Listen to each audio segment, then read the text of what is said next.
Iba yan.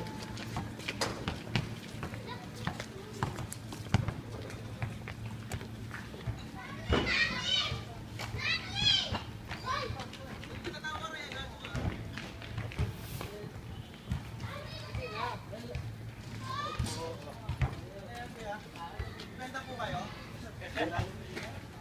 Ha? Pwede pong interview kayo. Para saan yan? Project lang po sa management. Sige, okay lang. Sige, pasok kayo. Pumunta kayo rito.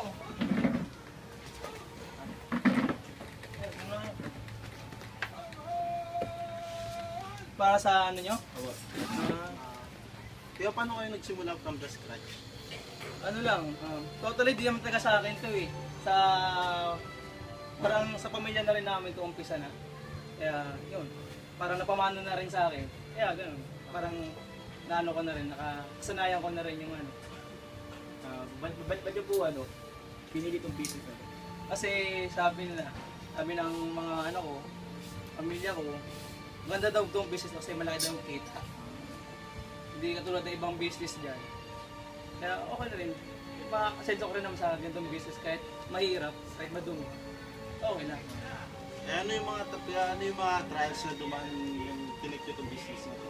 Mga trials, siguro yung mga ano na, pag limbawa, bibili ako ng kalakal na mahal. Tapos syempre, pag binenta ko sa iba, bumabagsak yung presyo. Ganon. Parang ganon na rin yung mahirap. Paano nyo po na-overcome? Nagpasan, siguro, tsaga na lang rin. Siyempre, kahit pa paano, kailangan talaga ng tsaga. Para karoon ka nilaga. Mga ganon. Joker ka pala kuya. Hindi naman masyado, okay lang.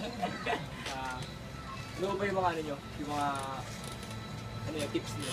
Para So, ano yung kuya yung mga tips niyo sa sa mga kuha na, sa mga gusto mag-business ng ganito, payo? Payo ko lang sa mga magbi-business na katulad nito, kayo mandidiri sa mga ganito. Siyempre, bawat ano yan, pera yan eh. Kaya, okay lang mag-business ng ganito. Kahit madumihan ka, kikita ka naman ng malaki kahit pa paano. Diba? pwede nyo po ba kayo maano dito? Malibot sa ano nyo? Sige, okay lang. Saan? Dito tayo. Ayan. Mga to, lagyan na namin ng ano. Butihan namin yan. Ayan, ano, papihan. Pangatambak pa yan dyan eh. Tambak pa, kaya abda siya nakakaayos eh. Ayan, sige. Mga ano yan? Mga kusinero. Mga kusinero.